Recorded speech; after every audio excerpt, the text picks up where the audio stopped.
Actualité, débat, intervention par téléphone.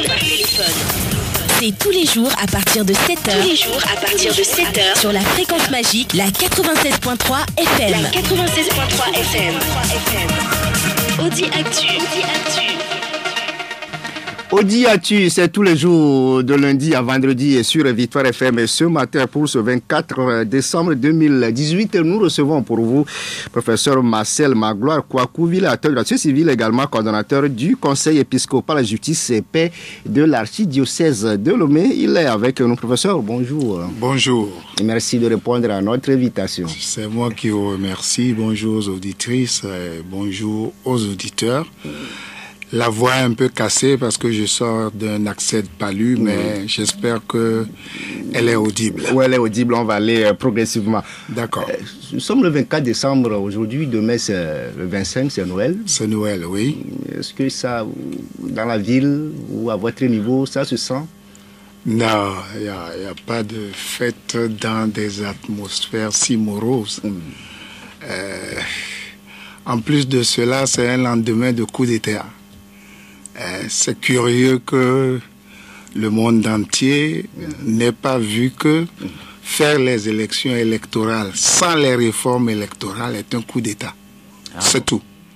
Chef d'État, bon, j'ai vu des images de têtes de charognards qui m'ont rappelé le marché de Palimé des années 60 où j'étais gosse.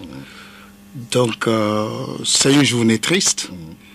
Et je vous rappelle que le jour où on a tué Sylvanus Olympio, il y avait un temps morose comme aujourd'hui. Vous n'allez pas trop loin si vous comparez le résultat législatif, l'assassinat de Sylvanus Olympio. Non, parce que l'assassinat de Sylvanus Olympio a retardé le Togo de plus de 50 ans. Nous sommes à 58 ans après les élections, n'est-ce pas? Si 58 ans après les élections, les gens ne savent pas voter et qu'il y a encore des bulletins nuls, c'est qu'on a passé du temps à bavarder, à parler. On va parler de ce scrutin. C'est vrai que l'Union africaine, même dans ses recommandations, a demandé, vous, en tant que société civile, de sensibiliser les populations sur... Mais on va en parler. Mais on va revenir sur le scrutin proprement dit. Oui. Le 20 décembre, c'est vrai que c'était une date qui a été clamée de gauche et à droite par les populations togolaises. Pour certains, le 20 décembre n'est pas tenant. Pour d'autres, il faut voter. On était dans ce imbroglio-là. Mais finalement, le 20 décembre, les législatives ont eu lieu. Est-ce que vous êtes surpris? C'est en cela que c'est un coup d'État. Parce que je m'étonne que les gens ne comprennent pas que lorsqu'une dictature décide de faire quelque chose et réussit la chose, il y a toujours des vautours pour venir le féliciter. Parce qu'avec plus de 8000 soldats en armes, le jour d'une élection, qui oserait faire quelque chose? Et en plus de ça, on a l'outrecuidance de féliciter l'armée togolaise pour son professionnalisme. Il a fait la paix et la sécurité. Oui, en tuant des enfants de 12 ans. C'est un bon professionnalisme, il n'y a aucun problème. Donc c'est une impression de conspiration mondiale. L'ONU est dans le coup, la CEDEAO n'a rien fait, l'Union africaine fait encore pitié, parce que quand vous voyez tous ces gugus-là, vous voyez pourquoi le continent est si en retard. Le continent n'est pas en retard parce qu'il y a une malédiction biblique ou quoi que ce soit. C'est le profil des hommes. Et j'espère que Kofi Annan ne s'est pas trop retourné dans sa tombe, mais ce n'est pas grave.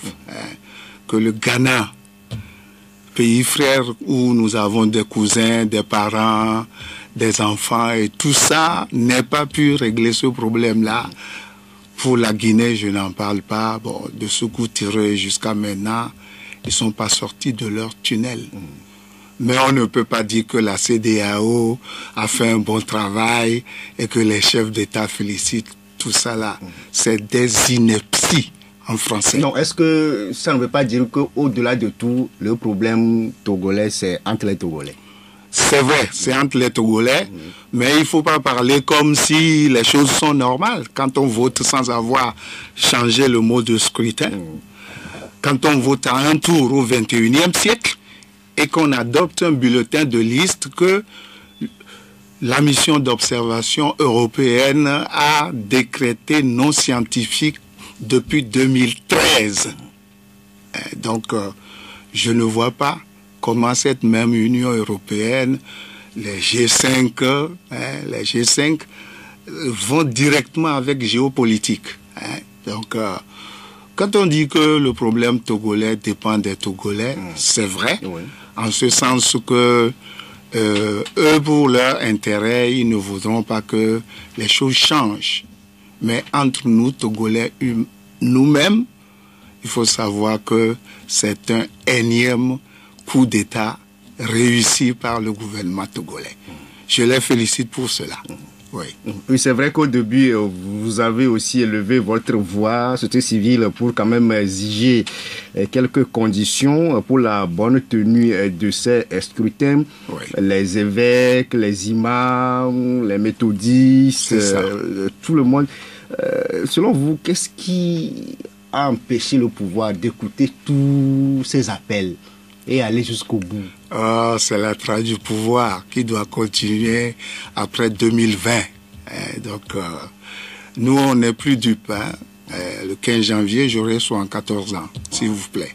Donc, c'est pour préparer 2020 qu'on a voté en précipitation pour avoir une majorité à l'Assemblée et faire comme en 2002, toutes les réformes qu'on veut, en attendant tranquillement et en tournant les pouces derrière les soldats pour les élections locales. Vous verrez, tout ça se fera, mais à leur manière. Et je dis, à mon âge, que l'histoire règle toujours ces problèmes-là tout seul. Le plus fort n'est jamais assez fort pour que sa force dure toujours. Est-ce que ça veut dire que tout ce qui s'est passé, on a encore reculé en matière de démocratie? Absolument. Ceux qui croient qu'on est en démocratie d'abord se trompent, parce qu'on ne tue pas les enfants, on ne tue pas les gens pour les manifestations en démocratie. Et ceux qui croient que voter à un tour avec des scrutins de liste périmés, des découpages datant de 1958 et tout ça, c'est pas des progrès, ça. C'est du surplace, c'est de la stagnation. Mais c'est tellement triste. Je n'ai pas pleuré. J'ai vu tout simplement mes réunions d'étudiants à la STF dans les années 70, à la FEANF, les années 90, la Ligue, le CEST et tout ça. Donc vous êtes triste devant tout ce qui se passe. Oui, c'est très triste. Parce que à cette allure-là, le continent africain, vous savez qu'ils sont très malins. Ils ont mis leur émergence en 2060. Nous serons tous dans la tombe, y compris eux-mêmes. Donc je suis triste. C'est dommage que si on pouvait voir Nkrumah de l'autre côté, Mandela et tous ces gens-là pour discuter, ce serait très bon. Est-ce qu'au-delà de tout, la responsabilité n'incombe pas aussi à l'opposition, bien vous, société civile? Et ce n'est pas, c'est facile d'accuser le pouvoir et puis la communauté internationale. Qu'est-ce que vous, en tant que société civile et l'opposition, vous avez eu quand même à faire pour changer la donne? Le seul reproche que moi je fais à l'opposition, c'est ce boycott. Ils auraient dû aller au recensement, garder leur carte en poche pour 2020, surtout. Parce que c'était si gros que dès la feuille de route, j'ai dit attention, pas de boycott. On va vous énerver, ne partez pas. Mais les conseilleurs ne sont pas les payeurs. Le Togo n'est pas les autres pays. C'est des gens qui ont eu leur diplôme politique de diverses manières. Donc ce boycott est un mauvais choix. C'est un faux pas historique qui va rentrer dans l'histoire contemporaine du Togo. Oui, c'est tout. Mais c'est leur droit, c'est leur position. je ne leur reproche rien du tout. Hein. Les conseilleurs ne sont pas les payeurs. Donc, ils sont lockoutés pour les législatives, ils sont lockoutés pour les présidentielles de 2020. Donc, nous irons jusqu'à 2023 avec cette nouvelle législature des gens qui ont promis monts et merveilles. Fasse Dieu que nous vivions assez pour voir au moins les 5 ans où ils vont engranger des millions sans changer des choses au Togo. Et puis 2020, 2025, parce qu'ils y croyaient, 2030, etc. Parce que bon, ce qui est un peu incompréhensible, c'est que bon, l'opposition, la C14, croyait quand même qu'il aura un report. Même au dernier jour, disait que bon, le scrutin ne peut pas se tenir le 20 décembre. On se dit que peut-être ils sont rassurés par les facilitateurs. Mais bon, si on est arrivé à ce stade-là... Qui est-ce que vous appelez facilitateur? Ceux qui ont dit que l'armée togolaise est professionnelle? Ou bien ceux qui ont dit que l'élection aura lieu à 2 tours? J'ai même entendu le professeur Alpha Condé dire sur Africa 24 qu'il y a des avancées, l'élection aura lieu à 2 tours. Où ça? Au Togo ici? Hein? C'est ces réformes-là qu'ils n'ont pas voulu. Parce que si c'est à 2 tours, ils peuvent perdre des plumes au 2e tour avec les coalitions. Un homme, une voix, ça n'a pas été expliqué. Oui. Scrutin de liste, n'en parlons pas. Et je suis sûr que 13 voix contre 1 voix, c'est ce qui a été fait mécaniquement pour arriver à 59. Vous savez, aujourd'hui, avec un ordinateur... je m'amusais hier soir, donc on donnait PNP, 0. Net. Civil, 600, 700, 0. C'est très amusant. Les seuls qui ont sorti l'eau de la tête, c'est l'UFC. Ils vont avoir un peu d'argent pendant 5 ans, et puis bon... Au-delà de l'argent, c'est vrai, ils vont travailler pour le pays. Quoi? Qu'est-ce qu'on va voir sur le côté argent? Mais bon, non, il faut parler vérité aux générations futures. Qu'est-ce que ceux qui sont partis, ou ceux qu'on a calés ont fait? Quelle est la loi qu'ils ont portée?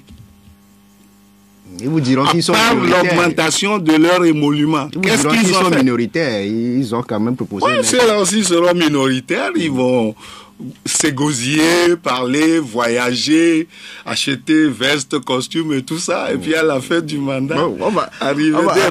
Professeur, c'est vrai que bon, vous déplorez le fait que la C14 ait boycotté ce scrutin. Pour certains aussi, il a mal fait. Non, je ne dis pas que ce n'est pas le boycott en tant que tel. C'est le fait de n'avoir pas été au recensement. Pour prendre les cas parce qu'on les piégeait. Ils ne seront ni éligibles ni électeurs en 2020. Parce que le grand tournant, c'est 2020. C'est pour ça que le chef d'État qu'on a préparé était tout souriant à la 54e session. Vraiment, il était sur un nuage. Le pari est gagné. Et le coup d'État a réussi. Il ne faut pas dire le pari est gagné. Ce n'était pas un pari. Non. Un coup d'État, c'est un coup d'État. Vous verrez, les historiens vous l'expliqueront un jour. C'est tout. Pour certains aussi... Il faut appeler un chat, disait Voltaire. Pour certains aussi, le dialogue a quand même diminué les ardeurs de la coalition. Est-ce que la coalition a mal fait de participer à ce dialogue, selon vous? Moi-même, j'ai félicité la CEDEAO et la feuille de route en juillet. Aujourd'hui, je leur donne un 0 pointé. Quand on ne peut pas faire quelque chose, on ne s'autoproclame pas expert. Qu'est-ce qu'ils sont experts en quoi? En pétrologie. Vous savez ce que ça veut dire en français? Je vais pas. Les gens n'ont qu'à aller au Larousse. Ils sont experts en pétrologie parce que on va voir le fichier. La C14 ne participe pas. On a le même nombre que quand il participe. Mais à qui vous voulez faire croire ces choses-là au XXIe siècle? Non. Il ne faut pas s'amuser avec le destin des peuples. L'histoire se charge de régler le problème. Vous verrez. C'est sans menace. C'est juste un constat amer.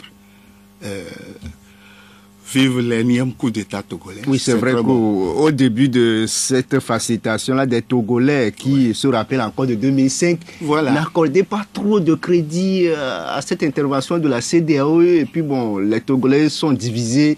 Est-ce qu'il faut accepter la CEDEAO sans négociation? Aujourd'hui, ils ont raison aussi. Non, sur le plan de l'histoire, de l'éthique et de la morale, on ne peut pas refuser la facilitation de la CEDEAO.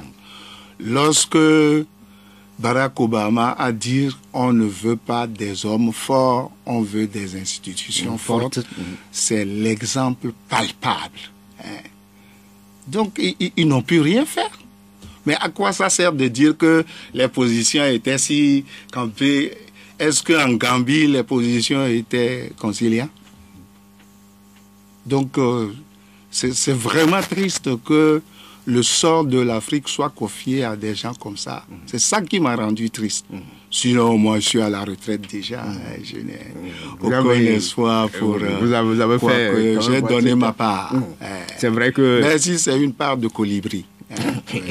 On a écouté le président Alpha Condé, le co-facilitateur, qui avait dit quand même que bon, c'est vrai que il y a des Africains qui disaient que la CEDEAO n'était pas un club d'amis syndicalistes.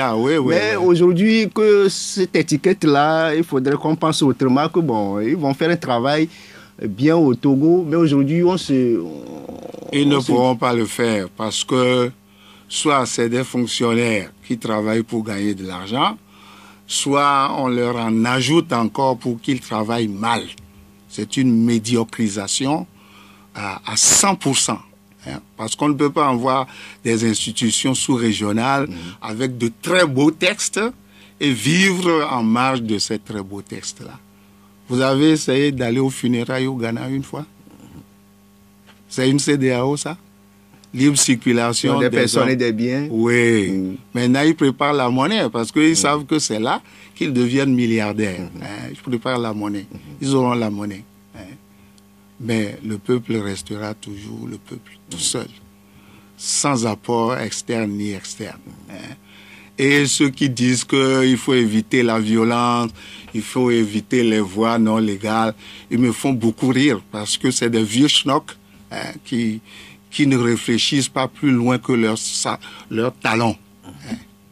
C'est trop bas. Leur âge mental est déplorable, leur âge chronologique est respectable. C'est pour ça que je voyais la gorge de certains d'entre eux, ça ressemblait à des gorges de crapauds. Non, tandis que d'autres avaient des têtes de vautours. Vous êtes trop amer, face à... On ne peut pas remettre le Togo dans 10, 15, 20 ans de problèmes comme ça, comme si on buvait du thé à Londres. Ce qu'ils ont fait là, ce n'est pas bon. Et vous verrez que les générations qui vont nous suivre seront plus exigeants. C'est ce que Tchaka Zulu a dit lorsqu'on le poignardait dans le dos. Moi, je m'en vais, d'accord. Mais les hirondelles qui y arrivent sont plus méchants. Vous le verrez. Vous ne perdez rien.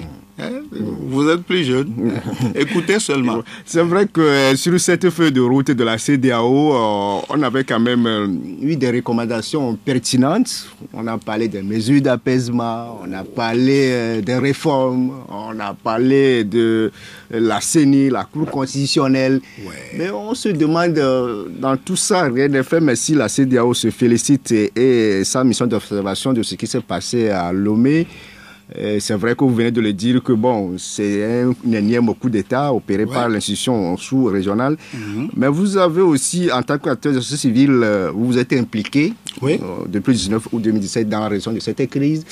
Aujourd'hui, qu'est-ce que vous avez pu obtenir comme résultat concret? Ce que j'ai pu obtenir et qui me rassure, c'est la non-implication de l'Église catholique romaine du Togo dans cette mascarade-là. Parce que le miroir aux alouettes de l'observation, avec argent à l'appui, allait de gauche à droite.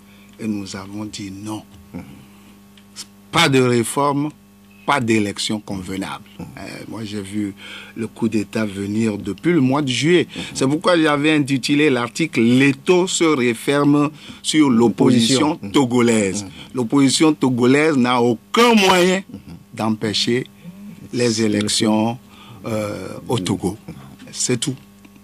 Donc, au moins ça, je peux dégager ma responsabilité là-bas. Parce qu'en 2005, nous avons observé sans accréditation. Et ça donnait même un livre, Le choix volé des Togolais. Ça a été publié en France. Ils ont demandé s'ils pouvaient nous mentionner. Nous avons dit non, merci. Mais le CFDT avait envoyé un observateur qui a fait le quartier général avec nous jusqu'à la fin des élections. Il a vu comment les choses se sont passées. Et lorsqu'on parle de bulletin nul, je rigolais tout seul hier parce que nous avions appris que les gens se teignaient les cheveux au yombo pour faire les décomptes. C'est eux qui rendaient les bulletins nuls en mettant des tâches qui débordaient des cadres. Consciemment ou inconsciemment? Oh, comment ça peut être inconsciemment? Vous aussi. À votre âge, il ne faut pas raconter des choses comme ça là. Yo. 38 000, je crois, bulletins nuls. C'est indigne d'un État indépendant qui a fourni des instituteurs à la UEF et à l'AIF pendant toute la colonisation. Allez demander en Côte d'Ivoire, au Cameroun, Centrafrique, ailleurs, qui sont les instituteurs togolais. Ils vous en parleront. Je ne parle pas des comptables. Rien qu'avec le CPE, à ce moment-là, les gens ont instruit les gens au Niger, en Côte d'Ivoire et ailleurs. Donc ça veut dire que l'Église catholique a vu très loin ce qui va... Non, l'Église catholique a écouté seulement sa laïcité, c'est tout. Elle a écouté ses laïcs. C'est ce qui vous a aussi poussé à fermer les églises, bien les écoles catholiques. Certaines écoles, oui. Il a des bureaux de vote. Mais bien sûr, ça... lorsque quelque chose est mauvais, il ne faut pas y participer sous prétexte que vous apportez votre pierre. On n'apporte pas une pierre pour construire une pourriture. Ça ne se fait pas. Sur le plan éthique et moral.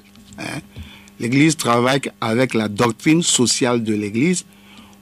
Pas de paix sans justice, pas de justice sans vérité, pas de vérité sans pardon. Voilà les points cardinaux.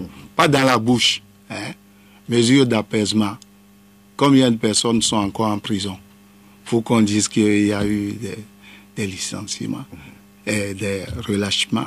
Et qu'est-ce qu'ils ont fait avant d'aller en prison? C'est ça. Donc il ne faut pas voir le fascisme clairement comme ça et parler de démocratie. Non.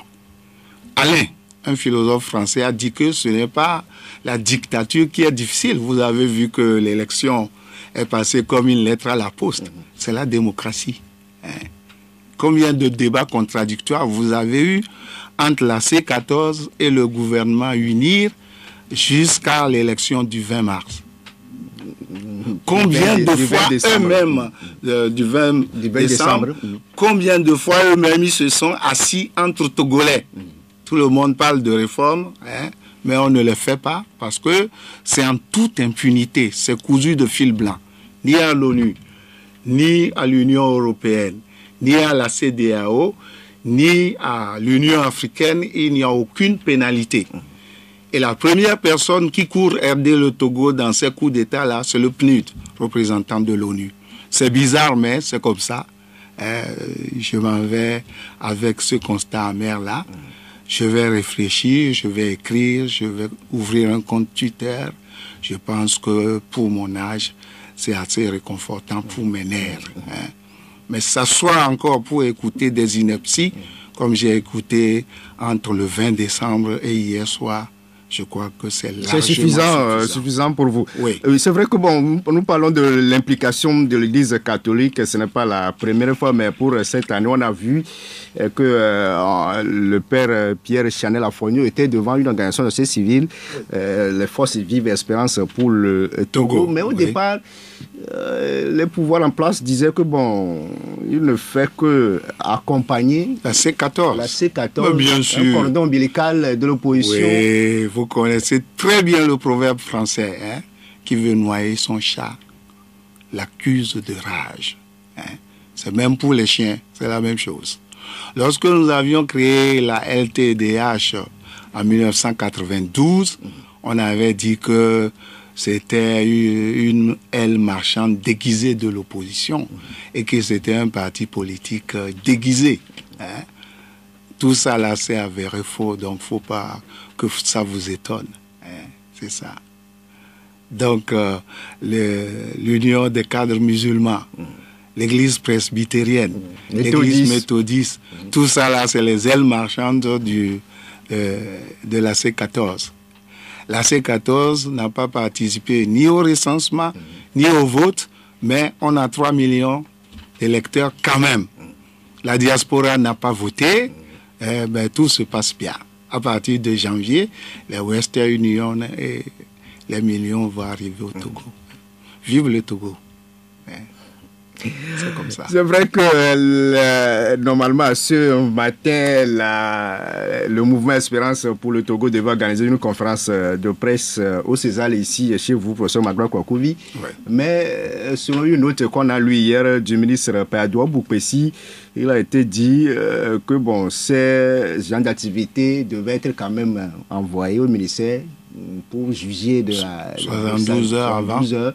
Oui. Mais le père Pierre Afonio n'a pas pu faire ce qu'il devait et la conférence de presse est annulée. Oh, ça ne fait rien. Je vous dis que de maintenant jusqu'à 2023, c'est une nouvelle page de chemin de croix pour le Togo. Hein? Ça, c'est... En éveil, on dit « Essier Poaka égale les hommes ». Vous n'avez rien vu encore. Ce n'est que le début du nouveau commencement après l'énième coup d'État. C'est tout. Vous faites peur aux populations aussi. Non, quelle population lit mes articles? Combien de populations iront sur Twitter et Facebook? C'est un petit nombre, ça. Ces choses-là, moi, je ne vais pas les dire à Blogame ou à Kodjenji. Non, c'est une fine minorité. Il ne faut pas avoir peur. On a dit que l'apocalypse n'a pas eu lieu. Tant mieux. Tout s'est bien passé. Est-ce que c'est différé? Je ne sais, Dieu le sait, comme dit Saint Paul. On va revenir au scrutin proprement dit. Oui. C'est vrai que les forces de sécurité ont voté par anticipation. Oui. C'est vrai qu'on ne connaît même pas leur nombre exact. On ne l'a jamais su depuis les années 90. Jamais. Ils votent par anticipation, c'est tout ce qu'on sait. Nombre de scrutins, nombre de votants, comme on a fait hier là. 650 voix, 0 siège, ça ne vaut pas pour l'armée. Donc, c'est pour ça que je compare le Togo à l'Algérie. C'est nous seuls qui gardons encore ce schéma dans la sous-région. Ailleurs, tout le monde, on vote ensemble avec les forces de sécurité, les citoyens. Pourquoi nous, on a gardé ce système depuis là? Parce qu'on est un pays pauvre, très endetté, avec une centaine de milliardaires. Ça veut tout dire. C'est comme ça.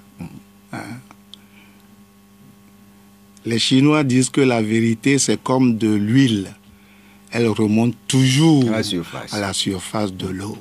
Ce n'est pas nous qui avons donné le nombre des milliardaires togolais. C'est la Banque mondiale, institution de Bretton Woods, s'il vous plaît, qui prête de l'argent au Togo, qui félicite le Togo de l'avoir bien dépensé, et qui, un beau matin, a senti le haut de cœur de se dire, mais quand même, PPTE, 100 milliardaires, c'est bizarre ça.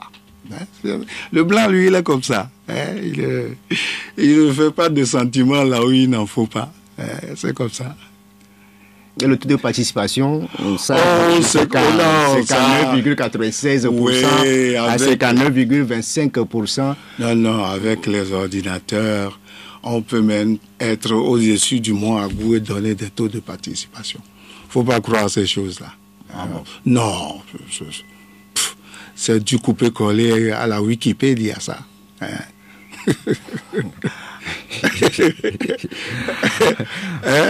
Parce que le mec qui a presque le quart ou le tiers de la population du Togo, nous avons vu comment les gens ont circulé le jour du vote. Et on dit 59%. Bon, même mon fils n'y croit pas. Nous sommes avec le professeur Marcel Magloire Kwakou, acteur de société civile également, coordonnateur du Conseil épiscopal de justice et paix de l'archidiocèse de Lomé. Oui. Professeur, aujourd'hui les résultats sont là. On aura une nouvelle configuration de la classe politique togolaise. L'UFC, qui revient quand même la deuxième force et première pour l'opposition avec 6 députés. Bravo. C'est une résurrection du parti de Jésus-Christ Olympique. Est-ce que c'est une résurrection ou bien c'est une récompense d'une alliance gouvernementale qui a très bien fonctionné? Il y a plusieurs lectures toujours. Donc, ils ont été montrés comme un trophée de réconciliation internationale, malgré l'attentat de Soudour. Et aujourd'hui, bon, ils ont 5 députés. Il y a 6. 6. Après avoir traîné le pas à la CENI, etc. Pourquoi pas? Faut pas oublier que dans les partis politiques africains et togolais, personne ne cotise. Donc, avoir comme ça l'aubaine de 6 députés à 1 200 000 multiplié par 12, multiplié par 5 ans, la cagnotte sera un peu donc ce ne serait pas le fruit d'un travail sur le terrain. Oh, quel terrain! Vous avez entendu leur score par endroit? Un si beau parti qui fait 250 votants. Siège 0. Il faut réécouter ça. C'était très beau hier. Mais bon, c'est l'histoire. On va pas pleurer là-dessus. C'est ça. Et du coup, l'UFC devient l'acteur chef de file de l'opposition. Oui, il le faisait très très bien avant d'avoir ces sièges-là. Donc, ils ont promis des miracles, nous attendons. Mais je rappelle que Jésus même n'en faisait pas 2 par jour. C'est un seul et il change de rive. C'est comme ça. On verra. C'est vrai que cette nouvelle assemblée a promis quand même œuvrer, peut-être, pour les réformes. Mais quel est l'avenir pour la C14 dans les jours à venir? Au lendemain de ces scrutins, on marque la pause et on revient. D'accord. Audi Actu, c'est du lundi au vendredi, de 7h à 8h20 sur Victoire FM. Victoire FM, Audi Actu, la deuxième heure à présent avec le scrutin du 20 décembre dernier avec les résultats provisoires proclamés hier par la CENI, la Commission internationale indépendante. Reste à la Cour constitutionnelle maintenant de confirmer ces résultats. Et puis en récapitulatif, le nouvel engagement togolais obtient 3 sièges. L'UFC de Jésus-Christ Olympique 6 sièges devient la deuxième force politique du pays et puis la première dans l'opposition. Le MPDD, l'ancienne OBU, a 3 sièges. Le PDP a 1 siège. Le MRC a 1 siège. Pour les listes indépendantes, Bâtir obtient 2 sièges. AV en marche 1 siège. Douanegno 2 sièges. Alonedou de Vaux a 2 sièges. ISOP 2 sièges. Le CRAD 3. Pour construire 2. Nouvelle Vision 1. LIR 2 sièges. Et puis Conscience Patriotique 1 siège. Ce sera la nouvelle configuration de l'Assemblée nationale les jours à venir. Professeur Magloire, on a vu que sur les 36 commissions électorales que compte le pays, le parti présidentiel a, dans 17 constitutions, raflé tous les sièges. Oui, parce que il est couché sur la natte du RPT, lequel RPT a été parti unique, avec cotisation obligatoire de la part de tous les fonctionnaires. Il ne faut pas oublier ça. Les gens disent, ouais, l'UNIR est le seul implanté, Non, c'est l'héritage du parti unique. Et dans beaucoup de pays africains, c'est comme ça. Et est-ce que ça va changer de sitôt?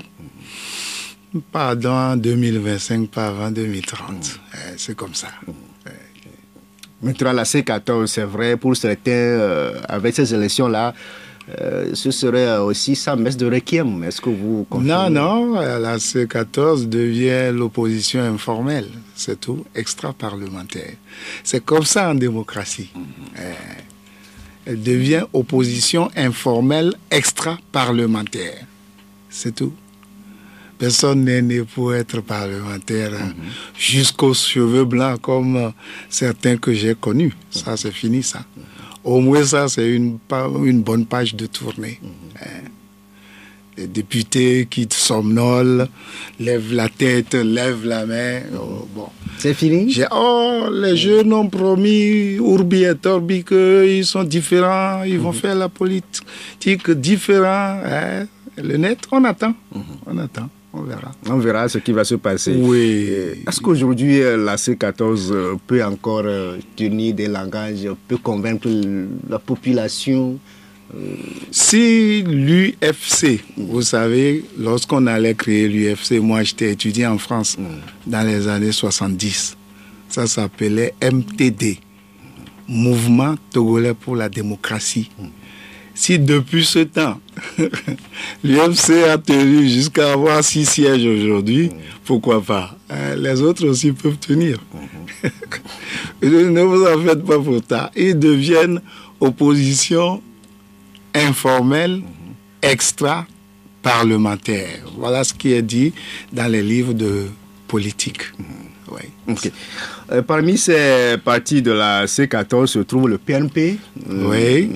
Le PNP qui a quand même lancé les mouvements le 19 août 2017. C'est ça. Et devant cette situation, le PNP veut revenir dans la rue pour exiger... c'est son droit le plus absolu. Hein? Vous avez dit que Kara n'avait besoin d'aucune sensibilisation, d'aucune formation, mais il y a eu des bulletins nuls dans la COSA. C'est les gens qui n'ont besoin d'aucune formation, ça. C'est pour ça que RFI ajoute français facile. Il y a le français difficile et il y a le français facile. Ouais. Non, la vie continue. Et ces manifestations peuvent encore être bénéfiques. Personne n'en connaît l'issue. Ça, c'est seule l'histoire pour ceux qui ne croient pas en Dieu. Et c'est seul Dieu qui en connaît l'issue. Du coup, c'était les carottes sont déjà cuites. Bon, il faut ranger les... Ce n'est pas en termes de carottes, c'est en termes de conviction, d'idéal et tout cela. Parce que si on a eu le courage de brûler le marché de Lomé, de brûler le marché de Kara, de construire des marchés que les gens n'utilisent pas, je suis allé jusqu'à Takwame encore il y a moins de 2 semaines. Bon, pourquoi pas? Ils marcheront. On s'est moqué d'eux qu'ils ont marché 5 ans sans rien obtenir. Bon, maintenant, je ne sais pas pendant combien de temps ils vont marcher. Et on ne sait pas combien de morts on tuera par marche. Pour ça. Mais pour Dieu seul le sait. Oui, pour la C14, c'est vrai que compte tenu du faible taux de participation, il faut annuler le scrutin. Est-ce que c'est faisable? Non, si on n'a pas pu l'empêcher, on ne peut pas l'annuler.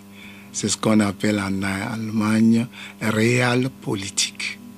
Il faut faire la politique de ses moyens. Moi, je n'avais pas les moyens physiques et mentaux pour faire de la politique. C'est pourquoi j'y suis pas allé. Je devais être membre fondateur de l'UFC. Il y a un ministre qui a été mon camarade d'enfance, je ne vais pas le nommer, on se connaît depuis les années 60, mais les conditions que j'avais posées n'avaient pas été acceptées, donc je ne m'engage pas, c'est tout. Il faut avoir des principes dans la vie. Oui. On va permettre à ceux-là qui nous écoutent de réagir dans cette émission, le 22 21 80 99, le 92 02 80 63. Et nous sommes avec le professeur Marcel Magloire Kouakouvi. Il est coordonnateur du Conseil épiscopal justice et paix de l'archidiocèse de Lomé. Oui. Il est également acteur de société civile, le premier intervenant qui se signale au bout du fil. Auditeur, bonjour. Allô? Allô? Bonjour. Bonjour. C'est Kanidek. Kanidek. Oui, allez-y. Bonjour, professeur. Bonjour, Kanidek. Bon, c'est le président Oufo-Boye qui disait que la paix n'est pas un mot, que c'est un comportement. Oui. Vous, en tant que religieux, un membre de la société civile digne de ce nom, vous avez, avec une intelligible voix, amené le peuple togolais à adopter ce comportement le 20 décembre dernier. Chapeau à vous. Maintenant, ma question. Vous venez de parler du coup d'État électoral. Oui. Bon, vous ne voyez pas que, avec cette situation au Togo, de la démocratie dans la sous-région ouest africaine, qui est en train de prendre un coup comme ça, et qui va entraîner une déstabilisation de la sous-région, c'est-à-dire le professeur Alpha Condé va essayer de faire son passage en force pour briguer un troisième mandat.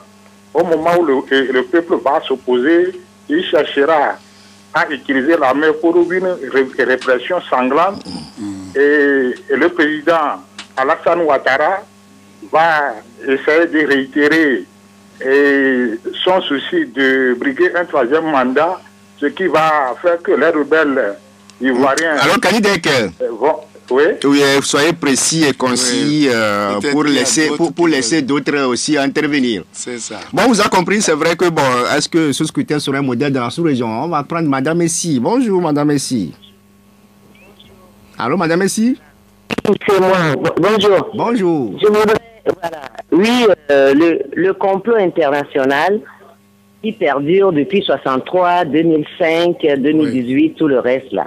Oui. Maintenant, nos gouvernants cagoulés, miliciens, à qui ça profite? Oui. Ça leur dit rien que la communauté internationale qui les incite à cautionner cette haute trahison qui devrait arrêter tout ça là pour se conformer à l'humanisme, un peu d'humanisme.